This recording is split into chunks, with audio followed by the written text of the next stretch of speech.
Hey friends, it's Rosie, and in this video I'm making my homemade sweet potato pie.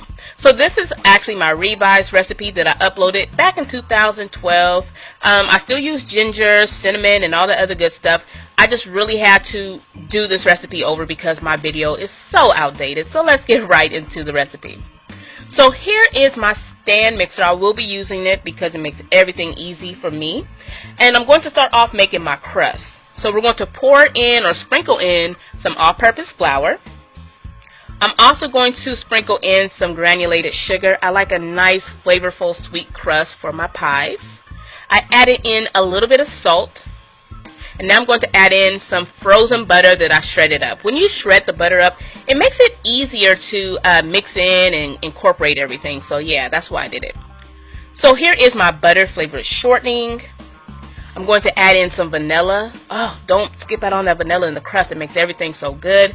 And now I'm going to pour in some ice water. Don't forget to make sure that water is ice water. I'm now going to mix everything until it forms into a dough. And once it does, I'm going to remove it out of my stand mixer and I'm going to flatten it out and divide it. That's what I'm doing now. By the way, I'm making a lot of crust because I'm going to be making another pie, but that doesn't have anything to do with this recipe, but I just wanted you to know that's why there's so much crust. And now I'm going to place this in the refrigerator until I'm ready to use it. You can actually put this in the refrigerator for about 3 to 5 days before you make a pie. So now we're going to work on our pie filling. You're going to need a pound of sweet potatoes. You're going to wash and peel them, then you're going to chop them. I actually rinse them again before tossing them into my pot. So there they are, nicely rinsed, and I'm going to toss them in the pot. So don't forget, if you have not already, be sure to give this video a thumbs up and subscribe to my channel. I upload every Sunday and Wednesday. And now I'm going to pour in enough water to cover up my sweet potatoes. I'm going to boil the sweet potatoes until they're nice and tender, just like this. You see that? They're practically falling apart. That's what you want. And now I drained the sweet potatoes. So after draining them, I let them cool down completely. And now I'm going to place them into my stand mixer. I have my whisk attachment and I want to whip up these sweet potatoes until they are nice and creamy. No lumps. I want them nice and creamy, just like that.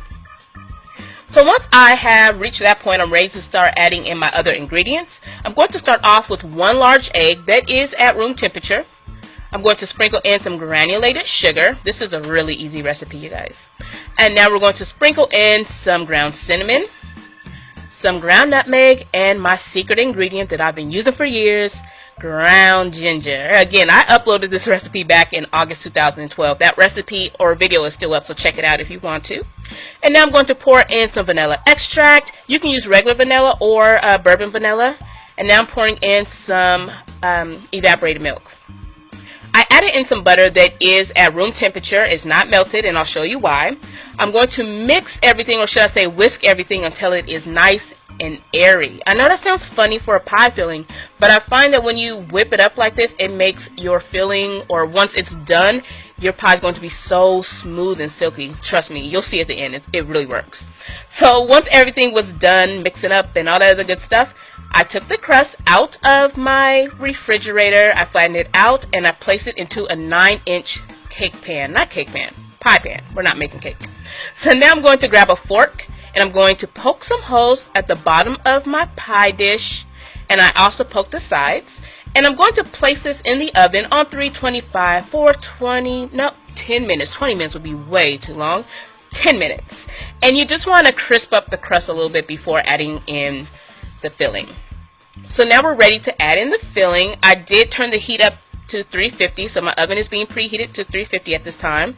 And now we're going to smooth out the filling, okay? Make sure it's nice and even and looks great, or as good as you can get it.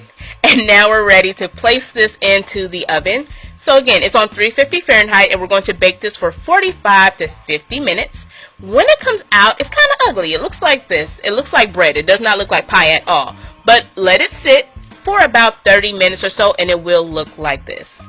Okay, so let it cool down to your preference. I like mine at room temperature, and then you're ready to dig in. Again, this is really easy to make. It makes the perfect Thanksgiving Christmas, whatever. It makes a perfect dessert anytime. If you want the exact measurements, visit my blog, iHeartRecipes. You can print it out from there. And again, subscribe to my channel if you haven't already. See you soon.